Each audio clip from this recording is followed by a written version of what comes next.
Logo bilan nafaqat ZPR autizm diagnozidagi bolalar bilan ishlaydi. Ishoninglar, hozir dizartrik bolamiz R, L, Q, S, Sh tovushlarida muammosi bo'lgan, chalkashtirib gapirgan, so'zlari shundoq oqib yotgan va undan keyin kognitiv jarayonlari, ya'ni bilish jarayonlari, analiz, sintez, tasavvur, tafakkur, hissiy jarayonlarida muammosi bo'lgan bolamiz bilan qilingan natijani ko'rsatamiz. Logo bilimda duduqlanish deysizmi, dizartrik bola deysizmi, kognitiv muammoli bola deysizmi? Barcha diagnozli bolalarga yechimimiz bor. Ana endi sizlarga nafaqat ZPR, logoped bolalarni, ya'ni tug'ma tanglar yoriqligi bo'lgan bolalarimiz, dizartrik bolalarimiz, dislaylik bolalarimiz, disgrafik bolalarimizni hammasini ko'rsataman. Bilaman, sizlar ota-onalar aynan shunaqa bolalarni kutasizlar. Natijalarimizni ko'rsatishimizni xohlaysizlar. Azizlarim, kuzating, bolani tillariga ahamiyat bering, tovushlarini talaffuziga ahamiyat bering, va razvitsiyasini qay darajada ishlashiga ahamiyat bering.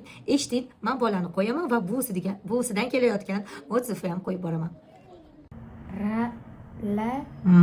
Mana R bilan L bo'lmagan.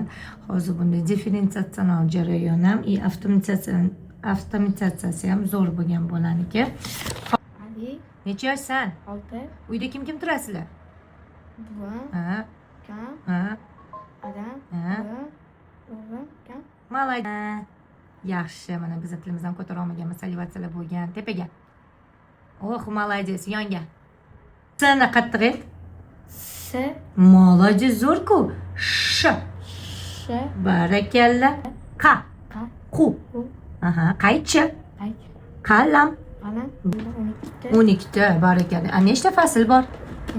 4ta. Barakalla. Haftani kunlari nechta? 7. Nechta? 7. Tushlarsiz bo'lgan nutqlari.